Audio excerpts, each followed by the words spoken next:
Yo guys, it's good to be here once again. My name is Chris from Waterland TV. Today we're going to be talking about the important documents you need to know that the seller needs to have before you go ahead to purchase that landed property.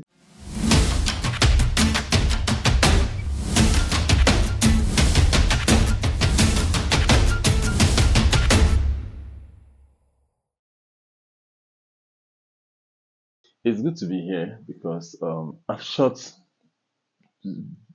quite a number of videos, but I haven't really gotten the time to edit. I had to embark on a trip for a client. I had to go help a client for his allocation because he is not in the country presently. So I had to go represent him to get his documents somewhere in Asaba. So, guys, today we're going to be talking about the important landed document you should ask for, you should always demand when buying that property. Yeah, because there are certain documents that are necessary that you have in Nigeria when buying a landed property, because these documents influence the transfer of title and the interest of legal right over the property. So guys, you must verify a land before you make any purchase. So let's talk about the documents that you must look out for before making that real estate investment in Nigeria. So there are four documents that you should always be on the lookout for. One is receipt of purchase. This document actually verify you buying this property from either the locals or the family or from a secondary seller. So you must always demand for a receipt as it validates you making payments for such property. Then the second one we have deed of assignment or land agreement. Deed of assignments actually just simply state how the payment or how the buyer acquired the land from the seller. It's just a narrative or a description of how the deal went down. I had an experience recently, a client of mine who needed 40 plots of land and he wasn't even interested in buying from any real estate company, reached out to me and said I should help him, get 40 plots of land somewhere around Ibejuleki. So that actually made me embark on a search. But I had to call other realtors to see if they have contact that has such demand that my client had made.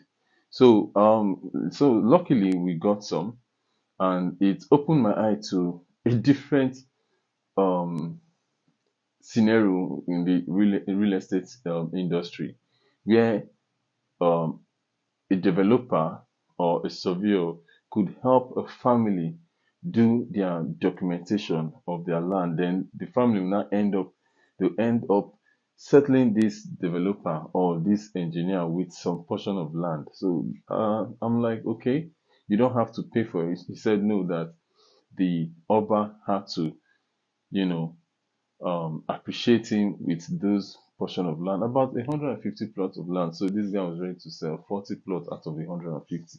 So when he said this, I'm like, okay, so that is why we have different form of deed of assignment and or land agreement. He said yes. So it opened up my eyes to a different um, understanding of deed of assignment. Yes, so deed of assignment is very important as it describes how the land, the property is being transferred to the next owner, or how the seller is making the transfer or transition to the next owners. So guys, this leads us to the third document, the number three of it, which is survey plan.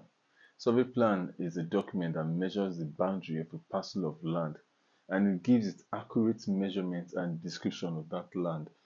So it states where the parcel of land, where its boundary begins and where it ends. And you can always get this document from the Surveyor General's office in Lagos State. So survey plan, for the document to have its authenticity, it must have the owner of the land's name on the document, the description of the land and its address, the surveyor who applied for the land to be surveyed, his name, and the date which the document was applied for. And it must have the plan number. That plan number would enable you run search. Maybe let's say you're buying a piece of land from an Omonile or the locals. You could now use that plan number to search to see if that document is actually what they claim to be, and also if the document is out of government acquisitions space. So you need a survey plan, it is very, very important that you demand for a survey plan before you make that real estate investment. Whether you're buying a piece of land or a property, you must always ask for the survey plan to keep you off government wahala. Because my brother, you gonna explain tire. when you no get that document, now how you want to do it?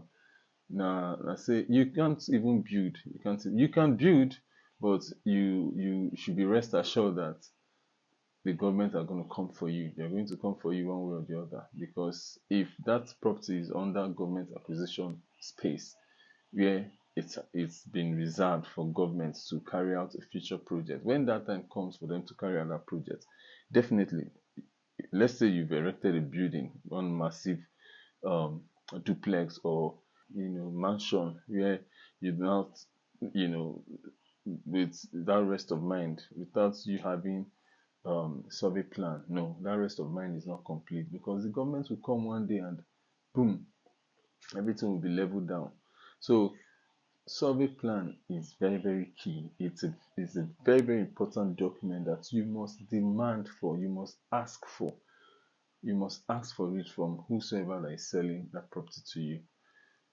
You cannot carry out your building project, and you cannot buy that property without having a survey plan, because that survey plan will clear you of any government wahala that may surface in the future.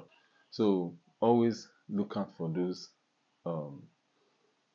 features in your survey plan: the owner of the land's name, the description of the land, the measurement and the description, everything that the land owns will be stated there, the surveyor that applied for the survey, and the date it was applied for, your plan number, and the Surveyor General's stamp, which authenticates or which states whether or not that land is under government acquisition.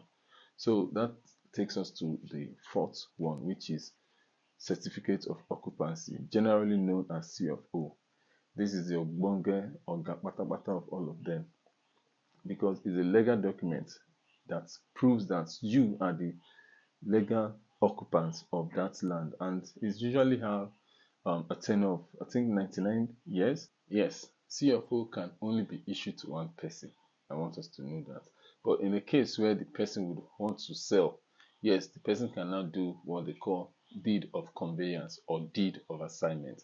This document states how the property is being transferred to the next owner and is legally binded.